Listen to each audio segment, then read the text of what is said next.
Going. All right, I think we're recording. Well, welcome everyone. I have a surprise guest for you all today. I am with Nadia Hefner of Double H Horse Farm in West Point, Indiana. Yes, it's West Point, correct?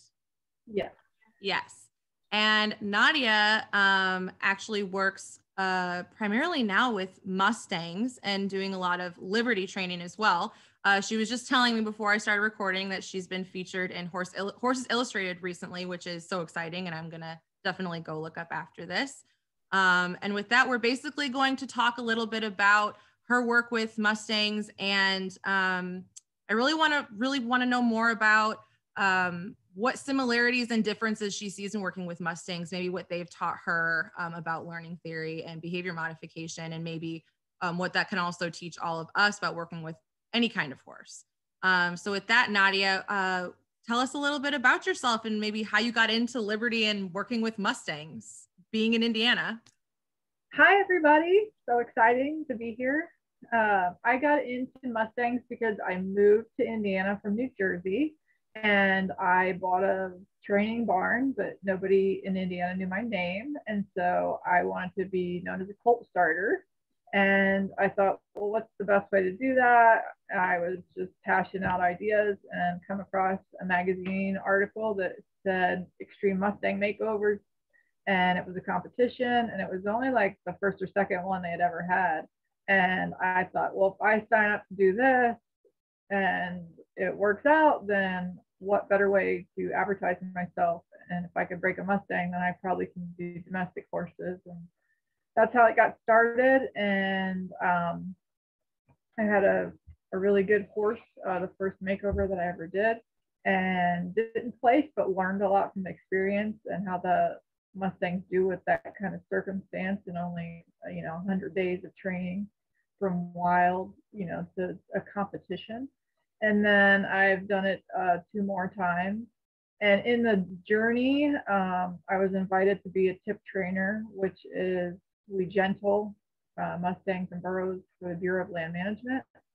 And gentling is making sure that they can lead, pick up their feet, load in a trailer, and just be handled in general, so that they have a better chance in a home, in a domestic environment. And then some people have me train further so that they can be ridden, but the Bureau of Land Management compensates us for that, and that person only has to pay the adoption fee, which is usually $25 to $125. So it's a great deal if somebody's really wanting to try a Mustang for the first time, but they're a little better off than just bringing one home wild, because you have to have facility requirements that they might not meet, and they're a little bit less strict about them if it's already been gentled. Wow, that's just so amazing. So what kind of special considerations for, like, speaking of like your facility, like what kind of special considerations did you have to make at your facility to handle Mustang? Because I know when I had met you a while ago when I was in my PhD at Purdue, you kind of had a slightly different program going on. You had more like quarter horses and things like that. And so I'm sure you had to make some changes. Can you talk about some of those changes that you made? Yeah, and I still do lots of domestic horses, and I still show, Western Pleasure and English and those other things. I don't want people to think that I quit doing that. But no, you just like expanded your yeah, and the more Mustangs I did, the more people thought I could handle problem horses, and not that I couldn't, but I do a lot of horses that have issues, that have people are at their wits end, like I don't know what else to do, and somehow my name comes up now, which is great. But as far as facility changes, because I have an indoor arena, that really helps, because part of it is having fencing and structure that they can't get out of, 6-foot fencing if you were to bring one home. And the biggest thing for me is a really good round pen. Like the one that you buy at the farm store is usually, for a majority of them that are going to run or bolt or try to jump out of it, isn't going to do it. I've seen plenty of horses, even domestics, just kind of squash a panel on a round pen. And I've had, some Mustangs just hit or crawl up a fence and flip over the other side. Like they're just doing what they have to do to survive. So, being able to like run them in and out of areas like from a paddock to the indoor or around pen or wherever I'm going to, work with them and be safe was the biggest adjustment as far as structure. I can't just go out there and catch them.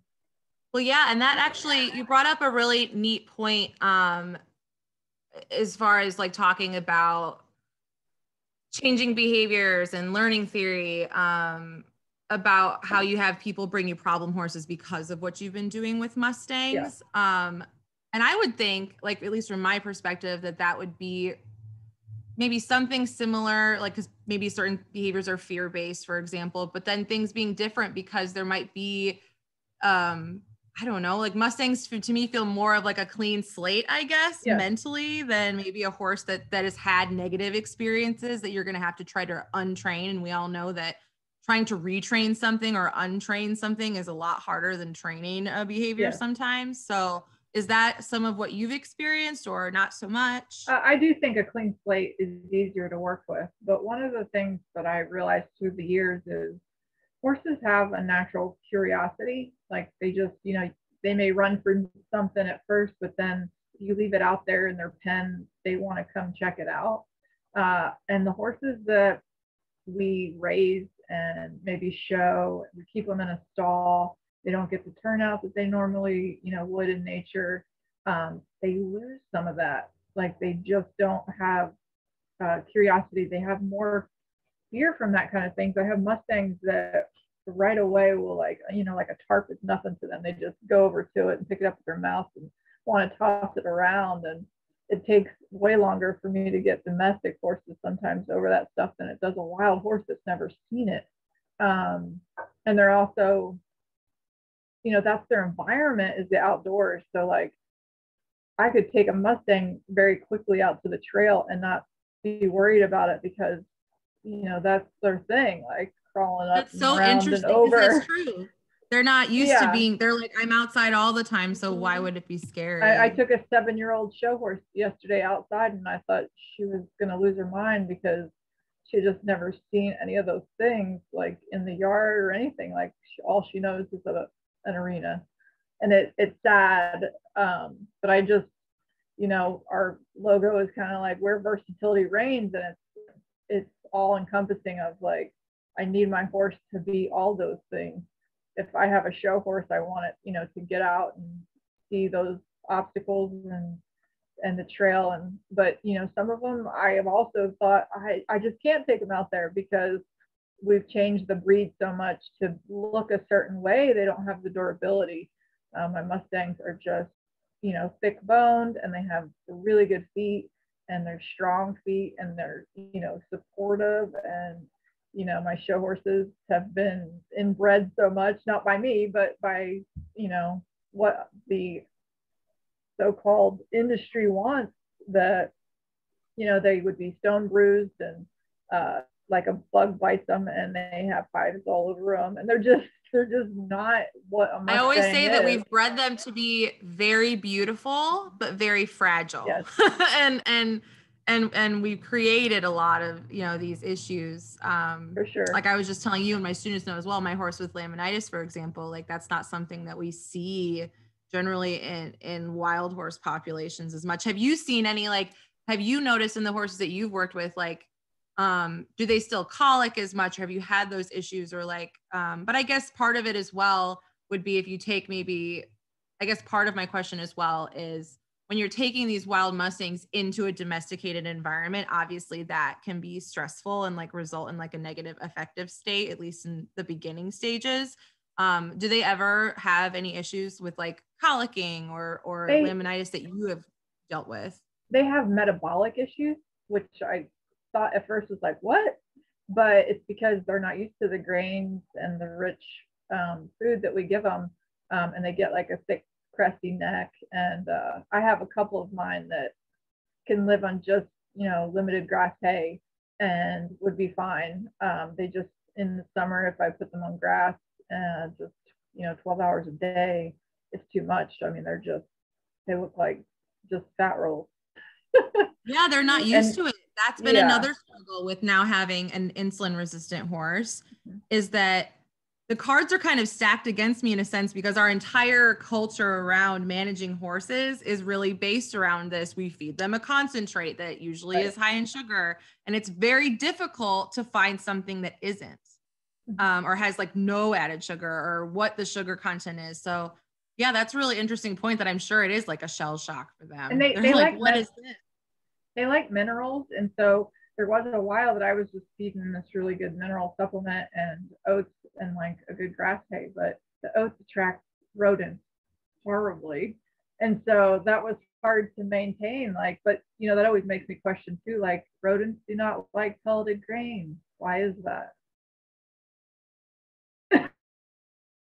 Eat everything. They're in garbage. Like, I mean, if you feed it to them, like, put it in traps, they'll eat it, but it doesn't like attract them. But as soon as I got a natural form of oats, I had rats besides the cats. That's so interesting. Yeah. That's so interesting. What are like, I guess I also am interested in what is working with the Mustangs taught you or changed about the way that you handle domesticated horses? Oh, it's taught me so much. Like, still to this day, like, I have one Mustang in that I've like sent out and it's come back, and because I knew it was like a one person kind of deal, and it was always going to have this real wild quality about it, and they were never able to even touch it when it went to their house, even though we had gentled it. But she is the stereotypical personality of what people would think a Mustang is, like just flighty, scared, kick, whatever it had to I was do about to to. say, do you find that they're typically a little more aloof, like in their personality? Or I'm assuming they obviously like deviate in personality, just like, I mean, any They animal are or horse all does. so different, like all of them. Yeah. And there are some that are less trusting of people. Um, but some of them are just like, as soon as you get a halter on them and teach them to lead, they are like, and you start petting them, they're like, they just want to be hugged. Like, I call them teddy bears. Like, they just love the attention. And so each personality is different. But anyway, there's been times I've wanted to give up on this horse, but I'm like, this horse can teach me so much that I am back at it, and like I'm learning positive reinforcement. And last couple of years have added that to my program because it helps with my liberty.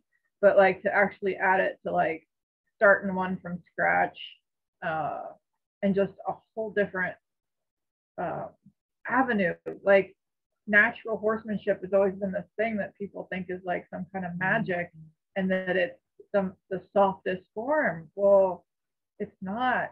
Like, natural horsemanship is pressure and release, and you have to add as much pressure as it takes. And in most horses, it works great. And they, I would say if pressure at its highest is a 10 and at its lowest is a 1, most of them will respond at a 5, and it doesn't seem that bad. But it's the ones that you get to that are like a 10 that you kind of feel bad about. And then with the Mustangs, what I've learned is there is like above 10, it's shut down.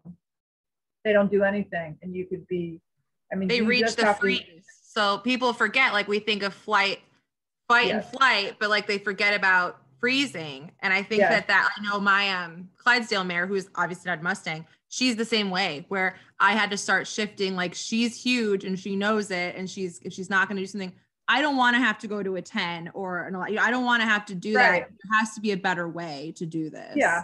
And sometimes, the pressure can be, changing the type of pressure, or, it being using something that makes more noise instead of something that's physical pressure. And so I've always been like diversified in that. Like, let me find what works for it.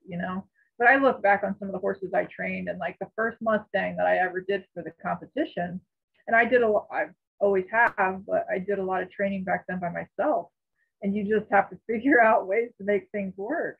And I had this horse going, and we were walk trot loping. I'm like, man, this horse is nice. Like, I've got something here. And then one day out of the blue, she wouldn't move. I'm like, she wouldn't lope. Like there was nothing. I was like, you get out all your stuff. And I'm like, I was like, I had no answers. I'm like, I start calling people that had done them, and they're like, well, you need to get somebody out there on another horse. And I was like, well, that, sounds like, why didn't I think of that? But because I was in that mindset of I have to do it by myself. There is nobody else out here on a horse. I'm doing this during the day when everybody else is at work, and and that trick worked, and I was like, well, that's going in my bag of tools. But there's always a horse out there that's going to show you something that you haven't seen before.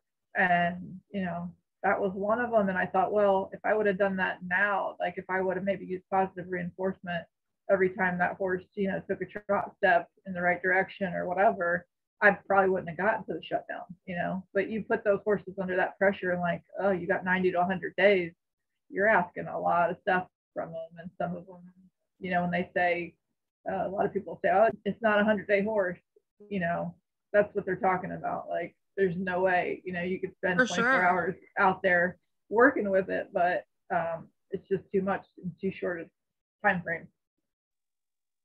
Have you ever had, because this is something we talk about a little bit, and we actually have another guest speaker who is an animal behaviorist coming next week, who is a proponent of positive reinforcement, as are most people.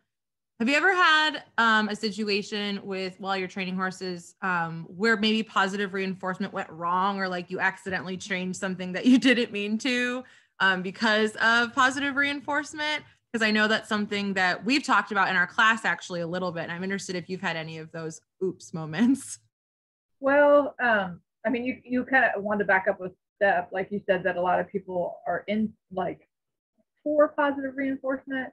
And I find that in the horse training world, they're actually not. Like the old Yeah. So I guess I mean by we're moving towards that way because in the science-based world right.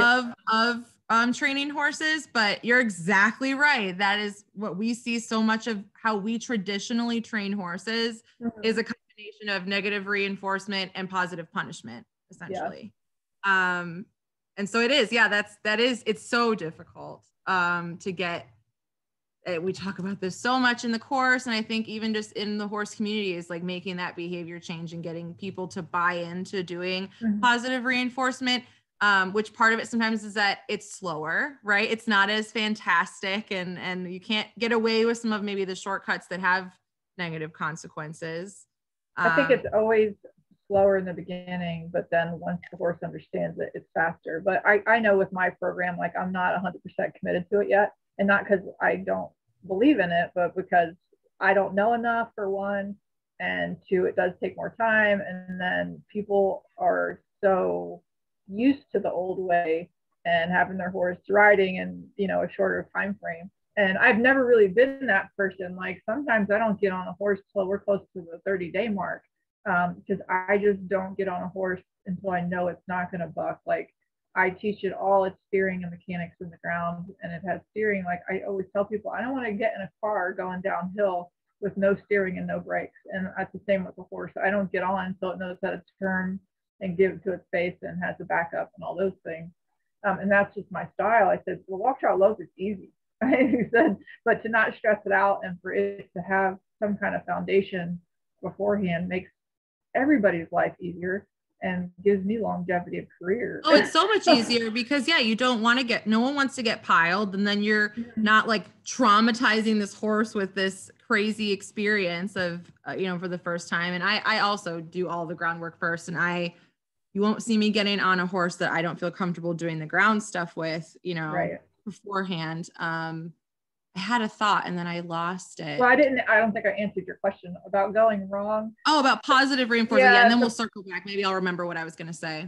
The person that I have been like studying under or learning from talked a lot about like treat giving mode. Like the horse has to be in a certain position. Don't, feed the horse the treat out of your pocket. Like it has to be in front of the horse and with its head in a certain position, and definitely in a mood. Like you could train a horse that it only got the treat if its ears were up. Like you could modify that behavior so much and so detailed. But I do find that the horses that are food aggressive, you have to definitely have treat mode. They just know, they're that smart. And my best performers are very food aggressive. And like, I noticed that when I'm under the pressure and they're under the stress of performing, they get a little bit nippier. And you're maybe not, your timing may be off because you're nervous. And those are the things that you have to watch for. And then the other thing with Mustangs is a lot of them don't eat any of those kind of things when you first get them. I was about to So say they have to be like, I have no idea what this is. yeah, it's very difficult, I found. The last Mustang challenge I did, that horse was very shut down and she didn't start eating grain until like maybe the last 2 weeks of the training process.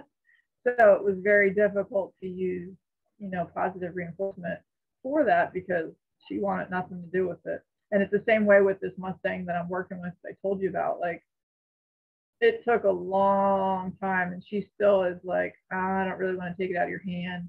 So, we've gotten to that point where when you take that break and say, oh, that was a big epiphany for that horse, I'm going to walk away is what I would normally do. Or I'm going to give her a big treat reward in a bowl and then walk away. And so at least she's eating, but like, it's to the point where you're like, I had to be in the barn for her to eat. And maybe now I could be outside the pen and she's still not to the point where I could just stand there and put food in and her eat. She just is like, nope, got to keep my eyes on you. Not yeah, that's really interesting because it is true. I mean, even in domestic horses like that I know of that are my friends' horses or other horses at the farm that we're at, we have some of them that aren't really treat motivated and are more aloof. So it's really hard to find that motivator with them. Like some of them love, like some of my horses, they love being scratched. So they love treats, but they'll also love having a wither scratch or love having a neck scratch, and that's enough for them. But some of them are like, no, I don't want your food, and no, I don't want you to touch me. So it's hard to find like what will be that positive reinforcer for them. I remember what I was going to say, that you brought up a really good point about how you see, and I think it's great hearing like from you objectively about that in the horse industry that you see that there isn't a lot of emphasis on positive reinforcement, and that you bring up that it is, people think it's slower, it takes longer for results, and it's different from the traditional approach, and like the speed of the traditional approach is a very legitimate point, and I think speaks to, again, us talking about changing the culture around it and like changing how we're doing things as a culture within the equestrian industries, because it is like a real thing. Like it's a risk then for a trainer if they know that they're changing everything they've done, it's going to take longer. You're potentially risking your livelihood and your income to do what's best for the horse, right? So that is a legitimate risk that we have to be aware of. Even if you're going in the direction of doing the right thing. I think it's similar to me, like when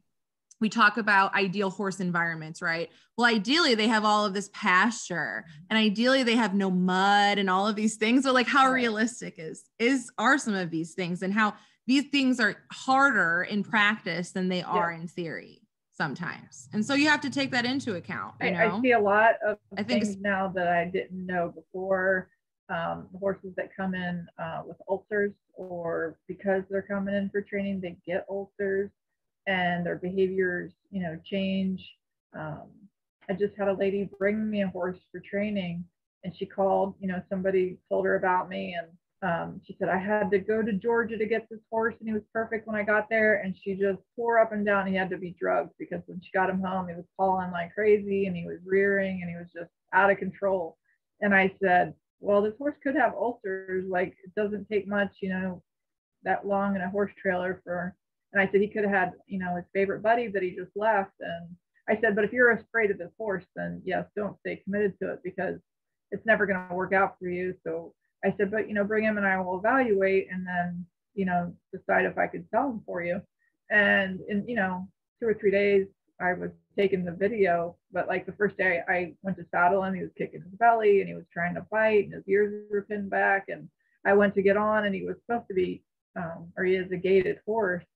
And I got on and like he didn't want to go forward, and I kind of nudged his belly and he was like, oh, and I thought I've never gotten on a Tennessee Walker that didn't want to just step off, because a lot of people just get on and go with them. And I said, it's got all the signs, no veterinarian, but I've seen enough horses that I think he's pretty uncomfortable. And so, I started treating him on my own, and he started to do better. And then when she saw the video, she was like, "Oh, I'm doing the wrong thing, aren't I?" And I'm like, "What do you mean?" She goes, "Well, he's the horse I wanted." So she made me take the video down and decided to keep him. And I said, "I don't know that your horse is ever going to stop calling. He's very food aggressive, and he definitely wants to be where his buddies are, but he's very broke. He's not afraid of things. And I think if you're going out with your friend, he's going to be a great trail horse." So, but she had just couldn't believe me. I could tell by the look on her face when I said it could just all be in his gut. And then all of a sudden, a week later, she's like, "Oh my God, you're amazing." I'm like, You're like, I just listened to the signs, yeah. it's Yeah. It's not even about horse whispering, it's horse listening, and Yeah. it's interpreting that, those signals. And it takes some time of being around them to do that. It takes experience, which actually kind of leads me to my next question for you is what has maybe working with Mustangs taught you that doesn't work? Like, is there anything that specifically from working with them, you were like, yeah, like I tried some of these things and like, this was just something that did not work? Or is there any Well, instance the like that? shutdown thing is definitely like, you just can't force some of them. And I've talked to Right. other trainers that kind of do that method. Like, as long as your timing is right, you could take the pressure off. But this one I'm working with right now, like, she is such a fast kicker, uh, and so powerful, even though she's not very big. Like, to put a rope on her, Those like, she's Mustangs are caged ropes that sturdy are though. They are really sturdy. yeah, she, if you put a rope, like, normally I'd put a rope on a leg and pull it forward, or they would kick and I would just hold until they quit, so you could just take the pressure away. And she just will kick a rope off so fast that she wins, too many rounds for you to get that pressure and release to work. So again, thinking outside the box and trying to figure out, and that's kind of why I went to positive reinforcement, because I was like, I got to back up some steps. I mean, this horse now doesn't trust me. She has these issues with ropes, which I really created. But like, in 99.9% of all the horses I've ever done, this technique would have worked. But now I'm back to the drawing board, and then I'm kicking myself. And like, you question, would you, do it again? So those things, yeah, definitely. Yeah. Oh, for sure. Because I think that the answer is always, it depends, right? It's like always on the horse. Like, it depends on which one and how they respond. And that kind of leads me to my last question for you, which is kind of totally more of like, I'm just curious. And I know that I'll get questions later from my students about this, because I plan on sharing, when I post this for my students, I'm planning on sharing one of your YouTube videos of you working at Liberty with your horses, one of your performances, so they can see. And I have got to know, and I know they'll be interested because I have some Liberty like fans and aficionados in class. How do you start working with your horses at Liberty with like multiple of them at the same time? I'm just always I fascinated and thought, like amazed. because the journey has been so fast as far as Liberty, even though it's, if I look back, it's been several years, but I look on it and I'm like, how did I get here? Like, when did that step happen? Like, when did, and there's stuff, and I'm like, a couple months ago they couldn't do that, and now they do it like it's the back of their I'm just book. amazed because I'm sure that you're like aware of this. Like, I love like Sylvia Zerbini that was in Cavalia, and Frederick Pignon. I did a clinic with him a few years ago. Also, huge Liberty trainer, has all these stallions loose, and they're just like talking to them here and there. And I did a clinic with him, and it was incredible. I mean, with Callisto, he has them like just doing these circles, doing all these things. And they, I think, again, are just really in tune to that, like horse listening, watching these very, very specific cues, and then having very amazing Yeah. timing. But I'm just amazed when you have more than one to have to pay attention to, like how you even begin that Yeah. process. It does, like, once they individually know it, the coming together as a group is not as difficult as you think. And they somehow find their place on where they want to be. I have a certain horse that I kept closest to me, but it does change the dynamics. Like when I change direction, you always have like one that's slower or one that's faster, one that doesn't like a lot of pressure and one that needs more pressure. And that's been a lot for me as far as, I don't know if you call it timing, but adjusting. Um, the one that's closest to me, she's really, once she's been worked a little bit, she's on the lazy side. But like if we're at a performance and it's like 3 days worth of performing, each day she gets a little crankier and a little faster. But you could turn them out in an arena and she would just kind of stand there. So she kind of like tricks you. Like there's my more seasoned ones. I know how much work they need before they go in to get what I want out of it.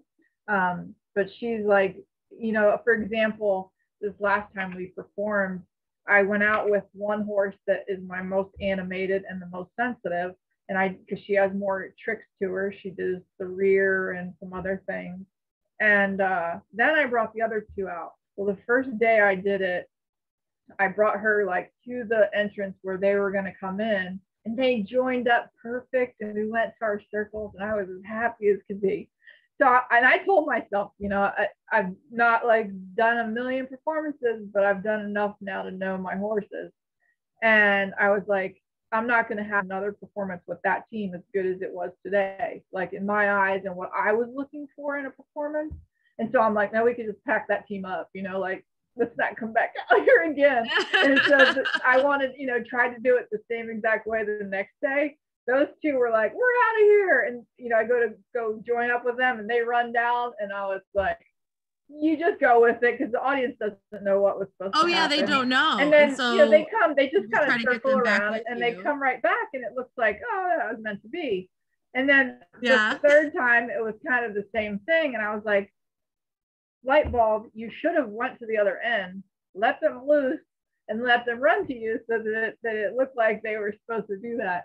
But it's like, every time I try to either add something or do something, add a new trick or whatever, ask something more of them. But you also have to know your arena and how long have they, they're not usually stalled all the time. And so that's a good point. So like wherever you're performing and traveling to, if you're changing their routine, it's going to have an effect on their behavior and maybe their attitude towards work that day. And my best performer, she's also my herd leader. And that makes a big difference. Like she's always looking for them. Where are they? I have to, if I have my girls together, they get along. And if I have my herd leader and my pony, who's a gelding, they perform together, they're fine. Like she'll give them a little ear pin in the beginning to say like, I'm still in charge. But if I were to put that pony out with those mares, she chases him off and is so mad at him, like, don't my girls. So I have to, all that has to be figured into like, she needs work down. And so, 3 days of performing with them, my pony is always my wild card. He can mess up. Really flexible with that one. Yeah, the crowd loves it. Like I've always told myself, like he could, not perform at all. And the fact that he's being so obstinate is funny. Like he shakes his head, he kicks up his heels, he runs around, and then he kind of comes back and then he leaves again. And they crack up, and people come up to me and they're like, we don't know if that was supposed to happen or not. So, and you're like, I meant to do all of it. It was all on purpose.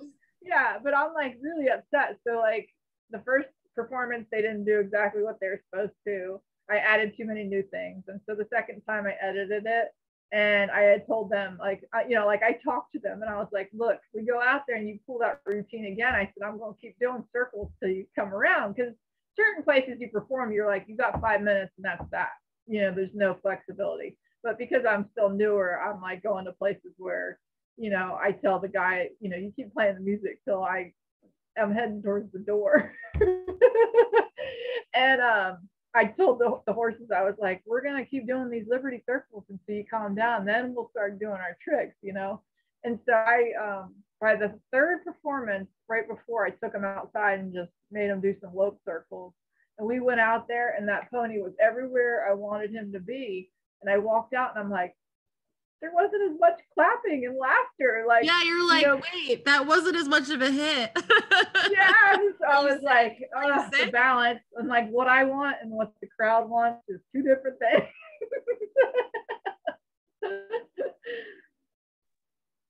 That is so funny. Well, I want to thank you so much, Nadia. I think that we've all learned a lot today, and I'm so happy and grateful that you were able to do this with me. And I will be linking like your website and probably some of your YouTube videos in this as well. And then people can also look for you on social media if they want to follow you in your horsey adventures as well. Any last closing words or just a little like last sentence of advice for kind of these up and coming equine behavior students? I just, get so consumed with training and like, you have to keep a roof over your head. But I got into Liberty and I keep pursuing it because it's like, it's fun for me. And really, the only way that you get better at it is to keep playing with it. And I noticed, like, if you ever look at YouTube videos, some of the best Liberty performers are youth. And it's because they're doing it because they love it. And they're just hanging out with that horse. And as a trainer, a lot of times it's like, it's a task. Like, I have to do this, or I have this performance. And I really try to stick with Liberty and do it for me. Mm-hmm. And like, what is it I want to learn? What is it I want to teach them? Like a journey. And like what I'm hearing a lot from you too is like, yes, we're applying the science to what you're doing. Like you're doing, you're applying science, but you're also like really just spending the time to get to know that horse and like all the ins and outs of its normal behaviors, abnormal behaviors, like what motivates it, like what doesn't, all of these little, very minute things sometimes that you're like paying attention to. And it's because you love it and are trying to do it because you love it and not trying to necessarily like, go right. And reach a certain specific objective or something. Yeah. And tricks are always cool, but a lot of times we see a lot more about dog training is people will usually see what the dog naturally does and put those behaviors on a trick. And so that's what I found. Like, I have certain horses, all those horses could probably do the trick, but they're not going to look as good. Yeah. The horse isn't maybe going to feel as good doing them. And, my team horses, the one that's animated, she does the rear and she does the lay down. She's very sensitive. My other two, the ones that aren't food motivated, they don't enjoy those things. They don't, the littlest one, she has the hardest time getting herself off the ground for a rear, where my little chunky monkey, she gets herself up and has a strike, but she just has that personality. And so it's play easier to their strengths and play the things that they already naturally are a little more able to do to make it easier for them to be successful. If you're just getting into it, think about those things. Like, don't pick the hardest trick in the world and think your horse is going to do it. I've tried, as far as the article that we talked about, it was much bigger than what I ever thought it was going to be. I dreamt all my life from the time I could talk about horses, but I had no idea it was going to be about Mustangs, and I had no idea it was going to be about Liberty. And the article was about helping people through horses. And it just happened to be that my horse knows how to lay down, and I was able to help two people that really needed it. And again, I just had no idea it was going to go to this level. But I'm just blessed and thankful for it. Well, we're so thankful for you, and it's just so incredible. And I'm going to go find that article as soon as we hop off of here, and I'm also going to link it. Everyone can read it as well. Well, thank you so much, Nadia, and we appreciate it, and I hope I get to talk to you again soon. Yeah, appreciate it. Bye.